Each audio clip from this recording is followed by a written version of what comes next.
No, I'm not blind. I just can't see. Our thing is to make you feel something that maybe you never felt before.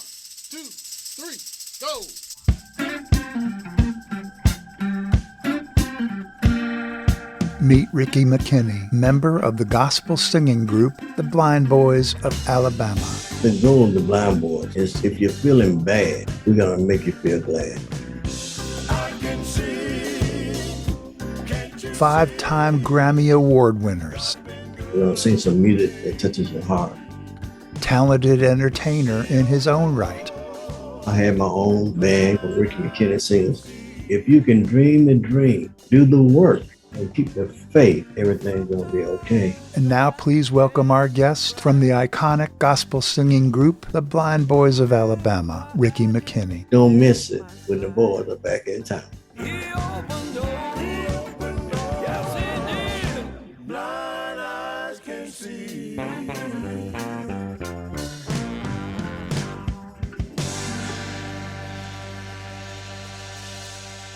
Welcome to Blind Abilities. I'm Jeff Thompson. And I'm Pete Lane. With us today is Ricky McKinnie. Ricky is a longtime member of the gospel singing group, the Blind Boys of Alabama. Ricky, welcome to the Blind Abilities Studio. How are you today? I'm doing great and good to talk to you. So, Ricky, the Blind Boys of Alabama, it kind of makes it right up front that you got to be blind to be a member, right?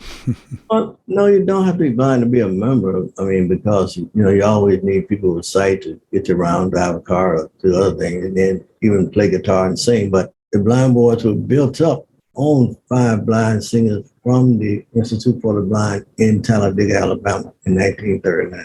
Oh, wow. Been around for a while. Yeah, you guys got started in 1939. You had your first single released, 1944 was it, when you started your pro careers? But see, what happened was they were called the Happy Land Jubilee Singers from 1939 to 1944. And that was a promoter in New Jersey named Ronnie Williams. He had the Blind Boys from Mississippi who were then called the Jackson Harmoniers. So he decided that he would have a program and say, I'm going to have the Blind Boys of Alabama versus the Blind Boys from Mississippi. And that's what all got started. It stuck. Of course, the Blind Boys from Mississippi won the battle, but hey, they've been friends and we all been working together. And here we are again today, the Blind Boys of Alabama. That's how I got started. How about that? So how did you come involved with the Blind Boys of Alabama? Well, I was 4 years old, and my mother was a member of a group called the Jean Martin Singers. Her name is Sarah McKinney Shippers. And they would sing with the Blind Boys on different concerts. So I had opportunity to meet all original guys. And as time went on, when I was 20, I was on the road with another group out of Texas. And I would also sometimes accompany the Blind Boys from Alabama and the Blind Boys from Mississippi. So that happened for a while. I went home, started my own group, the Ricky McKinnie Singers. Then one day Clarence called me and said, "What you doing, boy?" I'm doing what I always do, singing music. And he said, "You want to go to Australia?" I said, "Yeah." He said, "You got a passport?" I said, "Yeah." He said, "Well, come on, get your bag together. We're going to Australia. I want you to come over and play drums." I said, "Cool." So that's where it all got started. Clarence called me, and that was about in 1989. And here I am today. Oh, wow. So you started as a drummer. Weren't you also the business manager at one point? Didn't you handle their business affairs? Yes. In 1997, the then manager, Lamont Blunt, he passed away. So I managed the group from 1997 until 2000. And in 2000, I realized that we needed a management company. So I met this guy by the name of Charles Dreby, and he was already a manager, but he took on the Blind Boys and he started his company called Blind Ambition. So yeah, I managed the group for 3 years, and I'm still the business manager for the Blind Boys of Alabama. We just have a general manager too now. Oh, wow. So, Ricky, you yourself, you're visually impaired, blind? No. Ah. I'm not blind, I just can't see. I lost my sight, but not my vision. There you go. Talk about that a little bit. When I was 23 years old, I was traveling with another group out of Texas, and we had just won a gold record for a song called Jesus, You've Been Good to Me, and the album was called Reach Out. I had glaucoma, and I had some operations for glaucoma. So what happened was, you know how you have scar tissue? Well, the scar tissue had moved around and had me in a position where I couldn't see, but it had done that before. So I'm like, okay, cool. So I kept doing what I was doing. The doctor kept telling me I was blind. I kept saying, no, I'm not blind. I said, well, if I'm blind, how is it that when I get up in the morning, I go in the bathroom, I can see my hand, I can sometimes see myself standing in the mirror. I said, when I'm playing drums, I can visualize the drums and all that stuff. He said, you have what they call phantom sight. That was cool. I already had lost my sight in my left eye. So I was getting ready to go to a rehearsal one night, and I was playing for a church here. Thomas A. Dorsey, his nephew was Reverend B.J. Johnson Jr. His mother was Thomas A. Dorsey. I was getting ready to go to a rehearsal. I was playing for his church, and I bent over, and I stuck something in my eye. And I said, oh, my God. I went to the hospital, and they told me that, oh, you just squeaked it. But the pain got to be so bad, so I called my ophthalmologist, and he met me over to his office, and he said, you got to have emergency surgery to take out your eye. So now I have a prosthesis on my right side, and I got my eye on my left side, my natural eye. But I realized that I can't see, but I never been to a point where I thought I was blind. I had an aunt that came to me when I did my first record from Ricky McKinnie singers. That was in 1982. It was called Here I Am. And then the liner notes on Here I Am, she came to me. She said, Ricky, I found out one thing about you. I said, what's that? He said, you're not blind. You just can't see. And from that day to this day, I let people know that, no, I'm not blind. I just can't see. I might have lost my vision, but I never lost my direction. That's well put. I really like that. For sure. So did you get any training when you were not able to see? When I first lost my sight and decided to go home, I stayed on the road another 8 years after I lost my sight. There was a guy named Lloyd Woodard with the Blind Boys from Mississippi. And he talked like this. He said, oh, Rick, I heard that you lost your sight. And you're going home. So, tell you what you need to do. You need to learn how to read Braille, and you need to learn mobility training. So I came home, and I learned Braille and took mobility. But one day they were talking to me about data entry. Well, I could already type pretty good. So I took data entry class, and I did a few things. I landed a couple of jobs, but I didn't take the job because music was my thing. But, here I am today. Thank God. That's great. And you guys got a big doings coming up at the World Games in Birmingham. Yeah, we're looking forward to it. We're going to have a good time. A lot of great people are going to be there.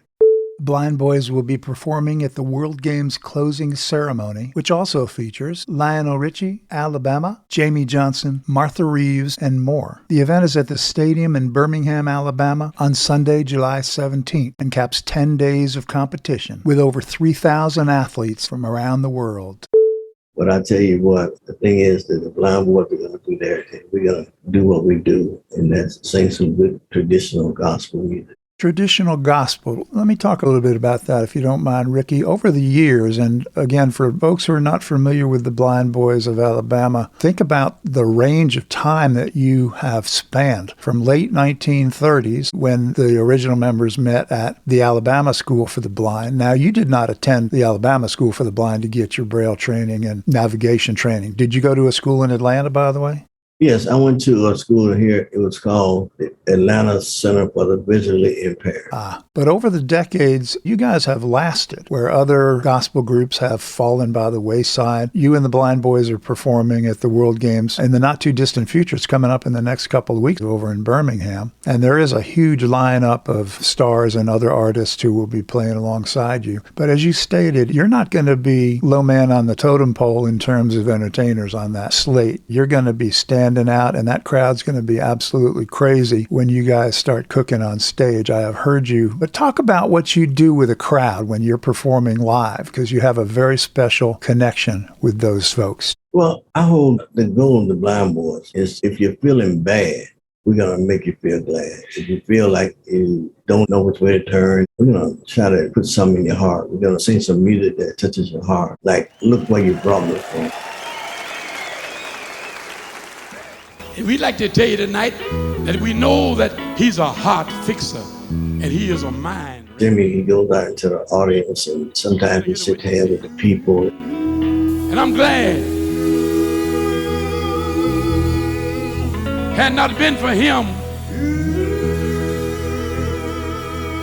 we would have been gone a long time ago. Our thing is to make you feel something that maybe you never felt before. Might not understand it, but it's going to feel good to you. Hey, hey! Hey, hey! Can you feel it? feel it? Can you feel it? Can you feel it? Can you feel it? That's just a spirit, because we all have a spirit. When did you come into the fact that you're going to be singing gospel music? Did that start with your mom? Well, my mother, she, like I said, Sarah McKinney, she was a great singer. She did some great things, but I sung in the choir for a while. I had my own band, Ricky McKinnie Singers Brotherhood Band. We sung soul music around town. And then one day I was playing for a choir. And what happened was I was singing with the choir and the drummer quit. Well, the people in the choir, the choir director, he didn't know that I could play drums, okay?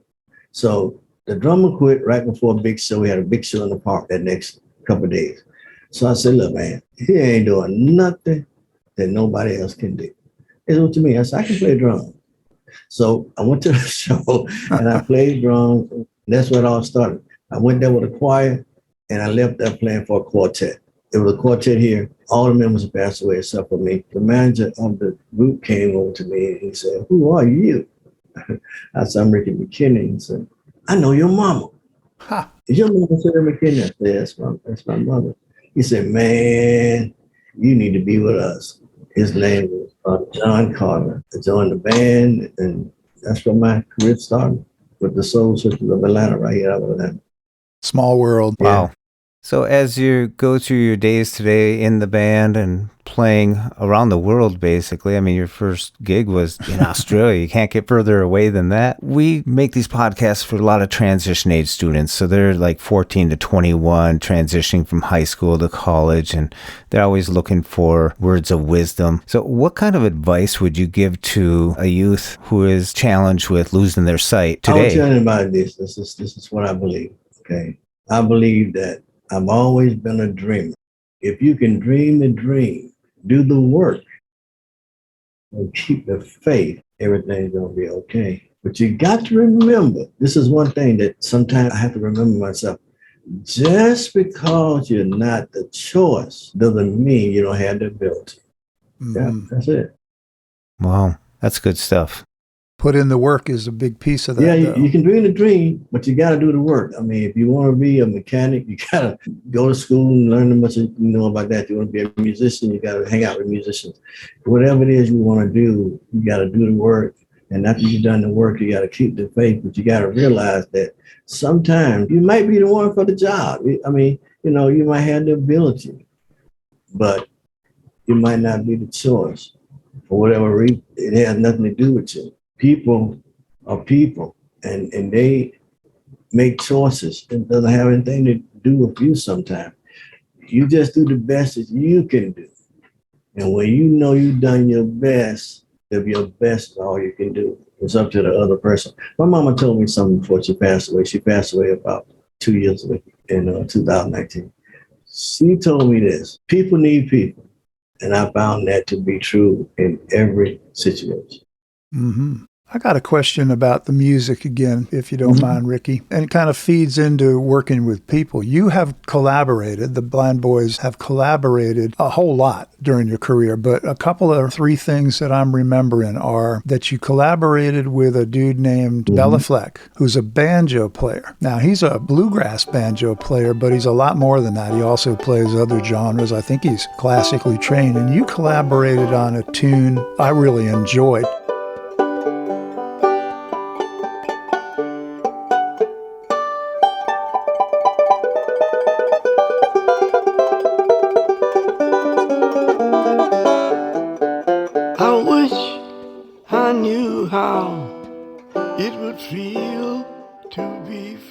Talk about how you put that together and how you collaborated with this world-renowned banjo player. Well, we met him way back in 1993 or something on a show called E-Town. So time went on, and our manager, Charles Dreby, he came to us and said, Bella Fleck, he's been talking, and these people been talking about doing a record together. I said, wow, let's do it. Jimmy said, hey, man, let's do it. Joey said, let's do it. We are the 3 main entities of the Blind Boys. So we said, yeah, let's do it. We went to most of the shows. They had already laid the track, and they had some, some words. We changed a few words around. I wish I could give all I'm longing to give. I wish I could live, though I'm well overdue. I'll be starting anew.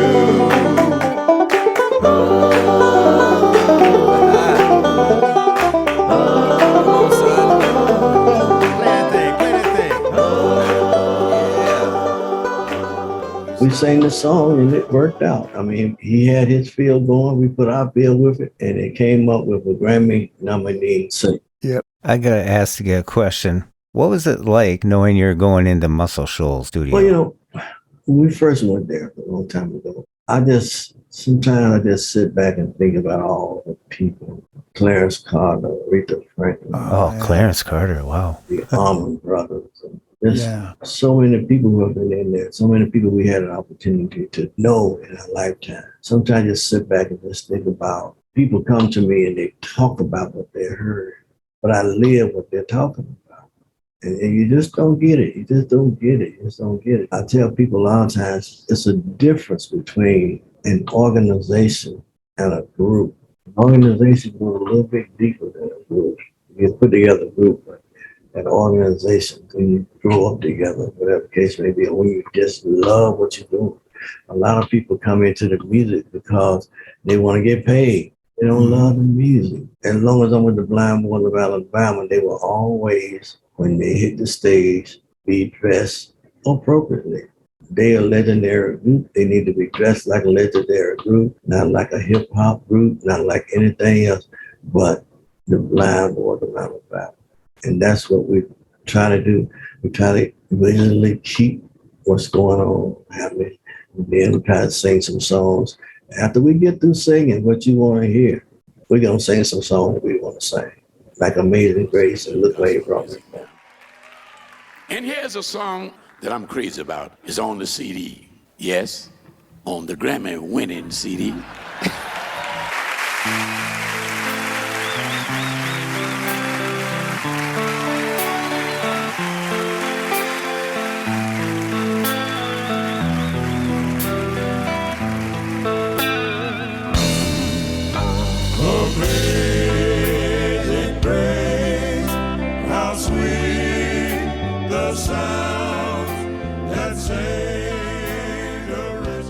Amazing Grace. When I first listened to that, I heard The House of the Rising Sun. Is that intentional? It is. We had a producer named John Shalou. He came in. We did our first Grammy-winning CD called Spirit of Century.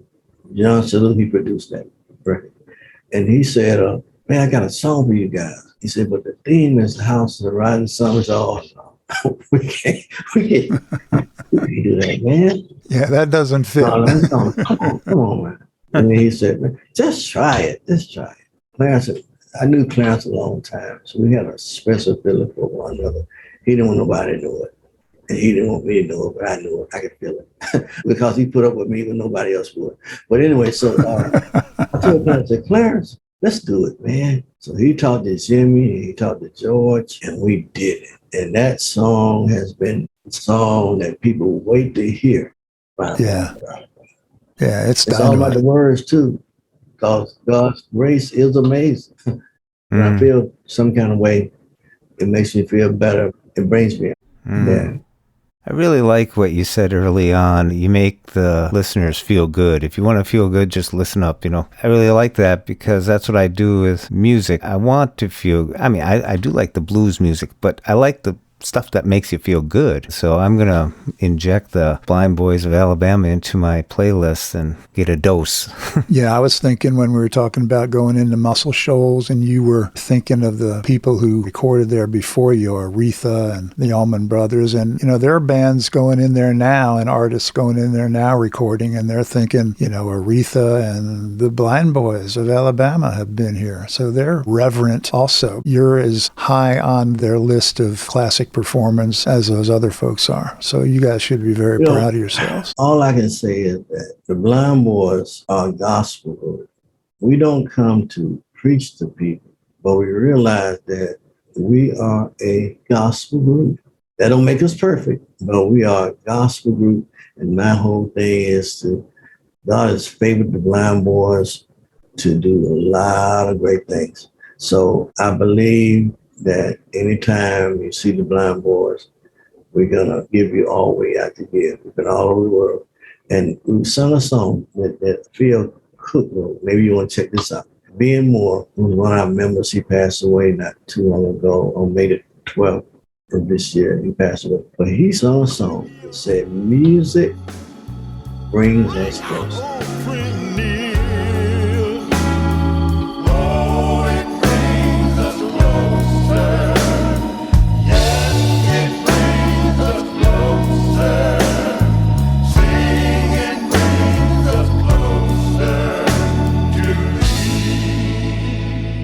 I would listen to that song. I have an internet radio show that's aired every week on Gospel Pain Network on Friday, Saturday, and Sunday from 12 to 2, and then again at 6 to 8 every week. It's Rock with Ricky. But that one song said, music brings us close. And that tells a story, my friend. Music brings us closer. Listen to it. You know, be the same. I'm going back to collaborating with other folks, and you played with an African group, Amadou and Mariam. That's right. They've been around in Mali, the country of Mali, for more than 40 years. And are they both blind, or is just one of them blind? You collaborated long distance to produce a single with them. You did it virtually through recording equipment. What happened was, we heard about Amadou and Mariam. They both are blind. We'd never heard of them before. We brought some music in, and they said, can you guys come up with some lyrics for this music? Well, I got a studio here in Atlanta. It's called Quality Sound Management. So we went back in the studio, and we recorded some music, and we sent the tracks over to Africa, and the rest is history. Let's make this world a better home, so no one will feel alone. Brotherhood, we're part of that. Spreading hope, that's where it's at. The singer of Walking in Memphis. Oh, yeah, Mark Holmes. Yeah. What was that like creating an album? with him? Mark Holmes, I just saw him the other day. We did a show. He came on. But Mark Holmes is a nice guy. He's a great musician. He has a good spirit. He sings. I think what's from the heart reaches the heart. And Mark Holmes writes songs and sings songs that touch the heart. Maybe I still have work to do. Still have work to do. After everything that I've been through, maybe I still have work to do. Still have work to do.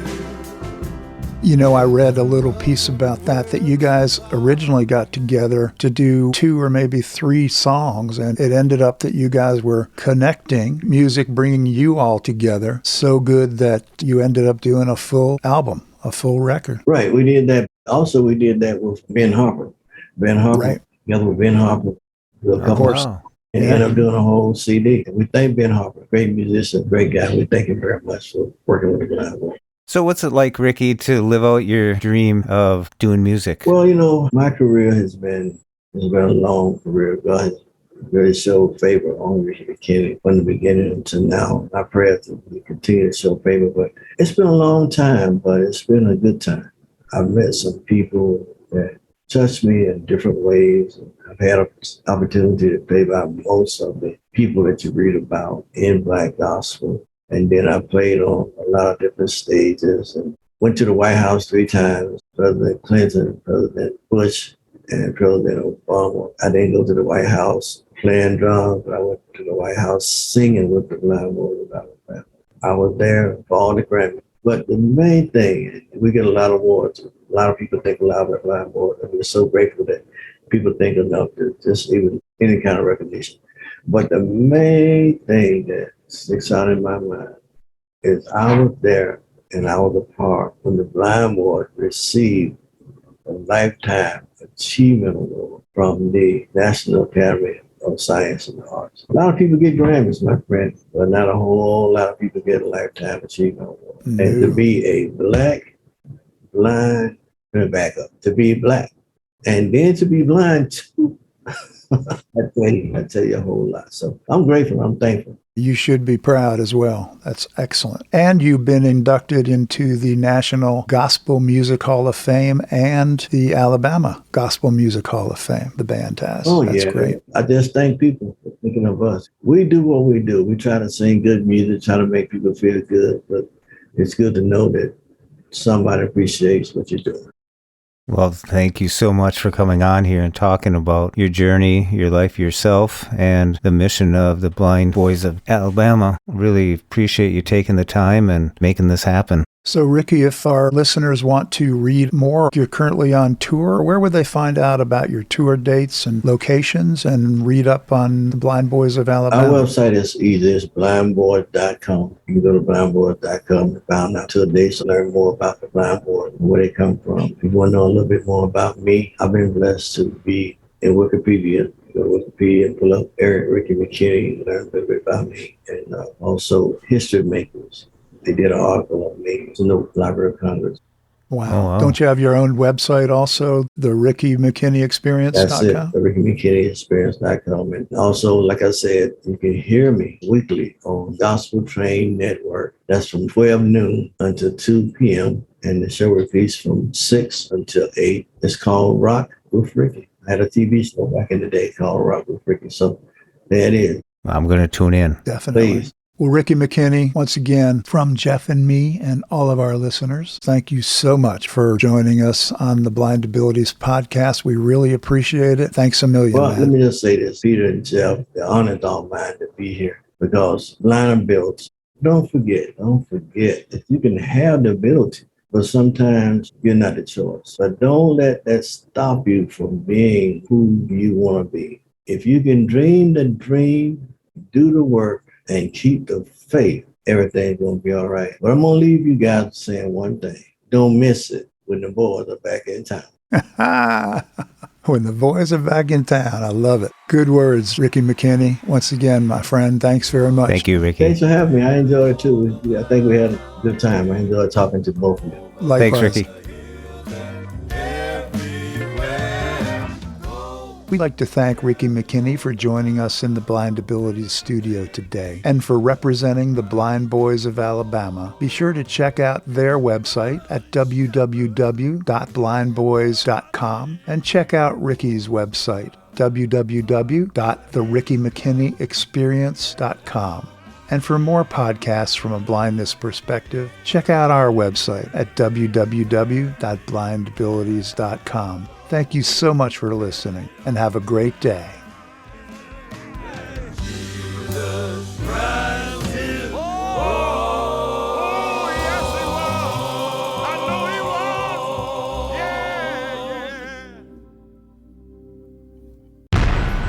When we share what we see through each other's eyes, we can then begin to bridge the gap between the limited expectations and the realities of blind abilities. The realities of blind abilities.